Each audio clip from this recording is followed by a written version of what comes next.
Salut, c'est Maxime. Bienvenue à la méditation de la semaine 2.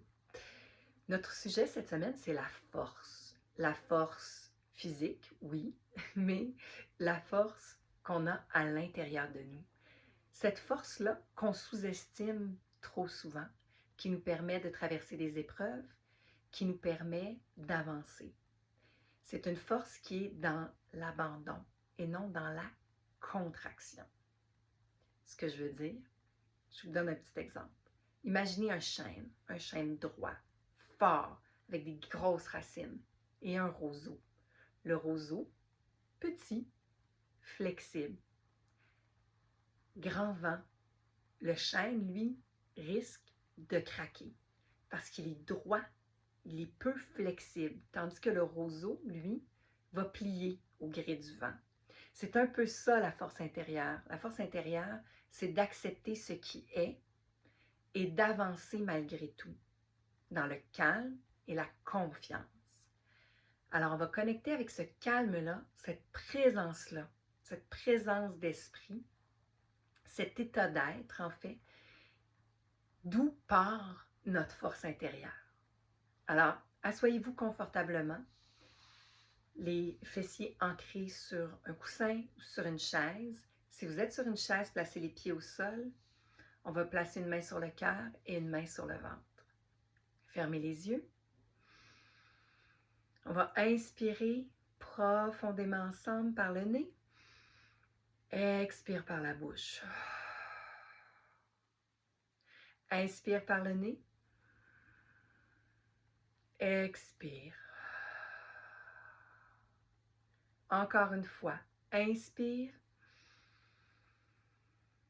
Expire.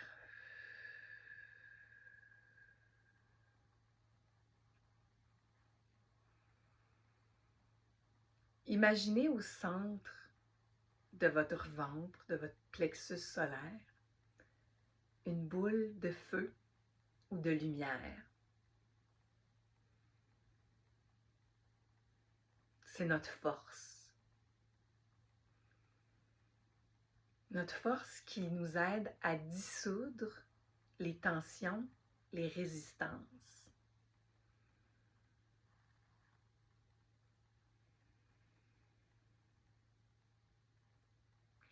À chaque inspiration, vous allez imaginer que ce soleil-là prend de l'expansion. Donc, il va grandir pour amener de la lumière partout dans votre corps. Et à chaque expiration, les tensions vont fondre. Alors, on inspire, notre soleil grandit, on expire, on détend. On détend les muscles. On laisse aller ce qu'on trouve sur le chemin. Il y a une pensée, une situation qui nous dérange, qui nous vient à l'esprit. On l'imagine fondre comme la neige au soleil. On ne vient pas la nourrir, on l'observe. Quand je dis on ne vient pas la nourrir, c'est de ne pas rentrer dans l'histoire. Ah ouais, cette personne-là m'a dit ça. Hey, c'est vrai qu'elle n'est pas fine. Ah ouais, pourquoi elle m'a fait ça? Non. Et là, on est en discours avec nous-mêmes, puis on continue à nourrir une histoire. Ici, je vous demande de laisser aller les histoires et de revenir à la respiration, à votre force intérieure qui est une présence qui est détendue, qui est dans l'acceptation de ce qui est.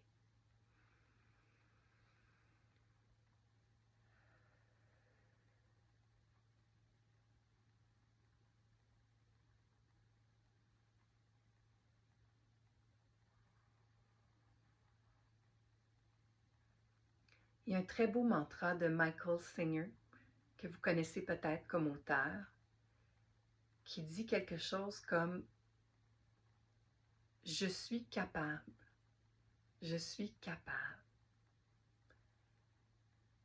Trop souvent, on est dans le « Hey, je suis tannée, hey, je t'aboute, hey, je suis plus capable, hey, je suis plus capable de ça, je suis plus capable ».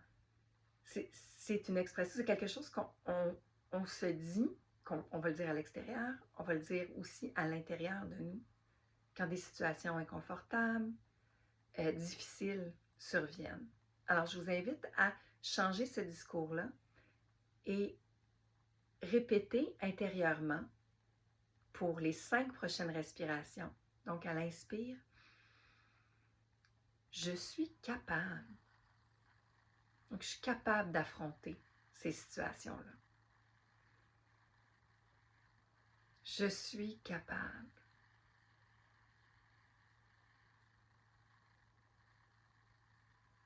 Je suis capable.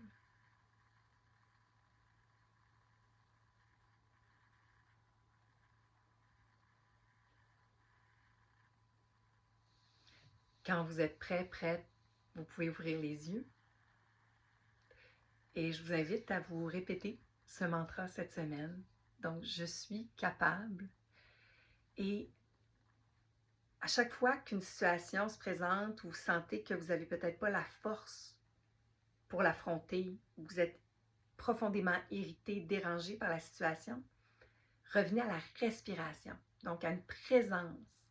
La respiration, ce que ça fait, c'est que ça nous connecte avec nos sens. Hein? C'est pas ésotérique, là. C'est que ça nous connecte avec nos sens. Puis on dit au cerveau, quand on a une respiration qui est lente, « Hey, cerveau, notre cerveau reptilien, notre cerveau d'homme des cavernes, t'as pas besoin de chasser le mammouth, c'est correct, tu es en sécurité. » Donc, on vient truquer notre cerveau en lui disant « Hey, t'as pas besoin de capoter, t'es en sécurité. » Donc, respirez doucement, lentement. On vient déjouer les petits circuits de notre cerveau ancestral, notre cerveau d'homme des cavernes. Alors, voilà, ne soyez pas un homme des cavernes, respirez.